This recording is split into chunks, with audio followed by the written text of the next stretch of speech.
I rented that house for one simple reason. It was cheap. Too cheap. It was located in an old area of Karachi. From the outside, it looked completely normal.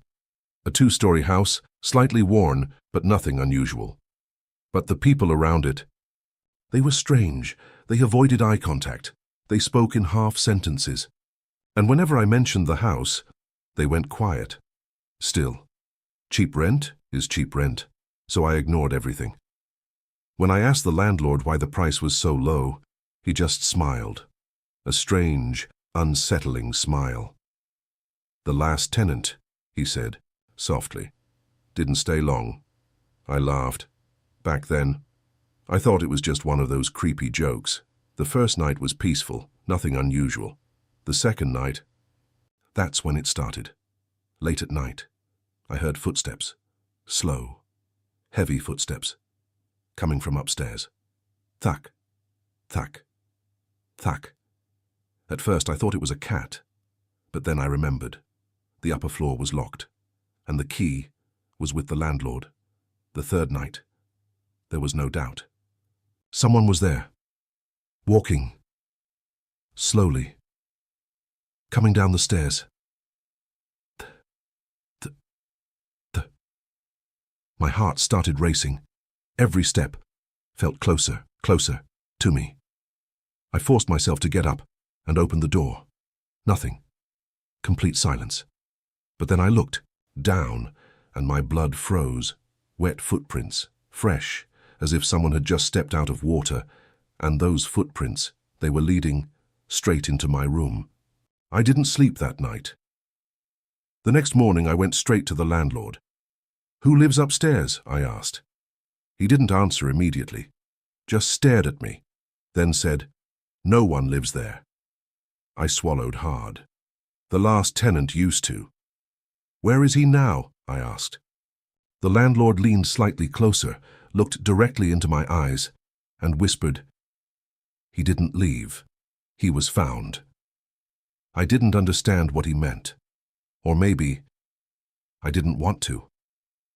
"Come," he said. "I'll show you." We went upstairs together. He unlocked the door. The moment it opened, a horrible smell filled the air. Rotten, damp, suffocating. The room was empty, except for one thing. An old mattress.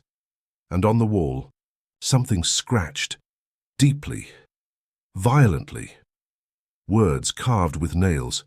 "It comes downstairs." That was enough for me. I wanted out. Immediately, that night.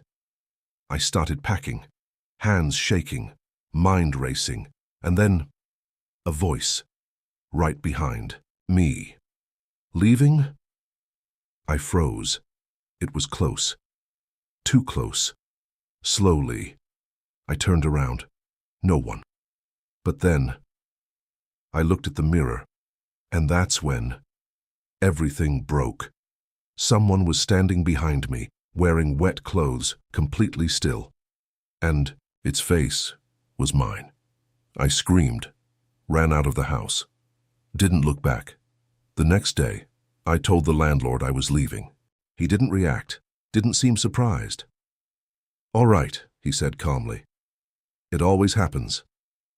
I stared at him. "What does that mean?" He smiled again. That same unsettling smile. "It takes the face of every new tenant. So, the next one comes easily." I didn't listen. I didn't want to believe it. I just left. 3 days later, I got a call, unknown number. I picked it up. A calm voice said, "The house is empty. You can rent it. Very cheap." My chest tightened. "I'm not interested," I said quickly. Then the voice replied, "You've lived here before." My heart stopped. "What are you talking about?"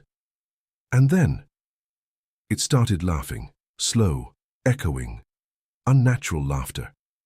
And then it said, "Look in the mirror."